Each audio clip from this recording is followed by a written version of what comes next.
नमस्कार साथियों, पंचायत न्यूज में आपका स्वागत है। कांग्रेस द्वारा राहुल गांधी के नेतृत्व में निकाली जा रही भारत जोड़ो न्याय यात्रा को लेकर अलका लांबा ने की जयपुर में प्रेस वार्ता। कांग्रेस के बड़े लीडर रहे मौजूद। यह यात्रा 14 जनवरी को मणिपुर से शुरू होकर महाराष्ट्र मुंबई तक निकाली जाएगी। भारत जोड़ो न्याय यात्रा, जिसकी खास बात यह है कि यह देश भर में 15 राज्यों और 110 जिलों से होकर गुजरेगी। आज देश के जयपुर से जगदीश ठाकुर की रिपोर्ट। सभी राज्यों की राजधानी में, ठीक जैसे मैं राजस्थान की राजधानी जयपुर में हूँ, प्रेस वार्ता हो रही है और मिल जाने तक जो शुरू हो रही है श्री राहुल गांधी जी के नेतृत्व में, आज की प्रेस वार्ता पूरी तरह उसी से समर्पित है। मैं आती रहती हूँ, आती रहूं। भारत जोड़ो न्याय यात्रा 4 पन्ने की बुक रिलीज की है, उसी से संबंधित प्रेस वार्ता है। पहली यात्रा 7 सितंबर को शुरू हुई थी 2022 को, कन्याकुमारी से कश्मीर तक 4000 किलोमीटर का सफल एक यात्रा रही।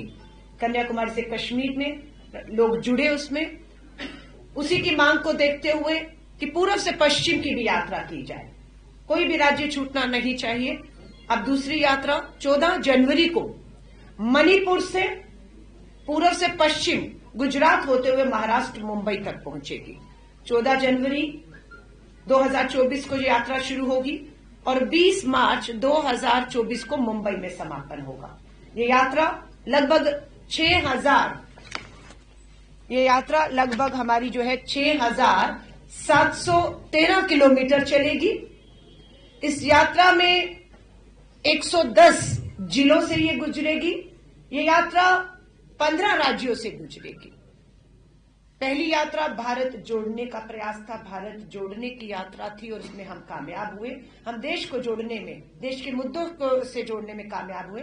इस यात्रा में न्याय शब्द जोड़ा गया है। भारत जोड़ो अब ये न्याय यात्रा है। न्याय यात्रा आर्थिक न्याय की लड़ाई, न्याय यात्रा सामाजिक न्याय की लड़ाई है, न्याय यात्रा राजनीतिक न्याय की लड़ाई है। इस लड़ाई में कहां अन्य पिछले सालों में, ये एक प्रेस रिलीज है, इसके बिंदु हैं, आपसे शेयर किए जाएंगे। पिछले 10 साल अन्याय का काल, पिछले 10 साल अन्याय का काल रहा। कैसे रहा? अगर आप देखेंगे, युवा बेरोजगारों का सबसे बड़ा मुद्दा आज पूरे देश में छाया हुआ है। जहां पर 2012 में 1 करोड़ बेरोजगार युवा थे, आज लगभग 4 करोड़ पढ़े लिखे बेरोजगार युवा हैं जो रोजगार की तलाश में हैं। 2 करोड़ नौकरियां हर साल का वायदा था, 10 साल में 20 करोड़ नौकरियां, लेकिन हकीकत है नौकरियां मिली नहीं, उल्टा 4 करोड़ युवा बेरोजगार हुए हैं। महंगाई का मुद्दा है, petrol, diesel, LPG gas cylinder सब महंगे हैं। आवश्यक वस्तुओं पर जीएसटी लगाया गया है, जिसका हम विरोध करते हैं। घरेलू बचत 50 साल के निचले स्तर पर आ गई है, लोग बचत नहीं कर पा रहे, कर्ज ले रहे हैं। महंगाई की मार।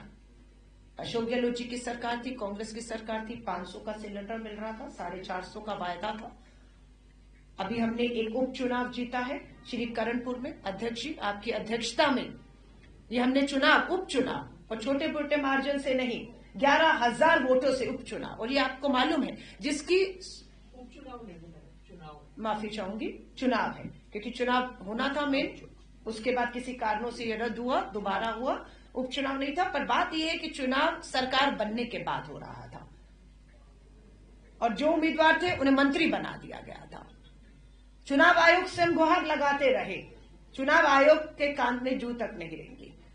परिणाम दिया लोगों ने, और होता यह कि जिसकी सरकार बनती है, कोई भी सरकार के बनने के बाद चुनाव सत्ताधारी ही जीतता है। लेकिन ये हमारी जीत है, ये राजस्थान की जीत है, ये करणपुर के लोगों की जीत है। मैं उन्हें धन्यवाद और बधाई देती हूँ। नंबर है 9891802024। मैं दोबारा दोहरा रही हूं, भारत जोड़ो न्याय यात्रा से देश का और जिन राज्यों से गुजरनी है, जिन जिलों से जो भी यात्री जुड़ना चाहता है, यात्रा में शामिल होना चाहता है, उनके लिए मिस कॉल नंबर है सिर्फ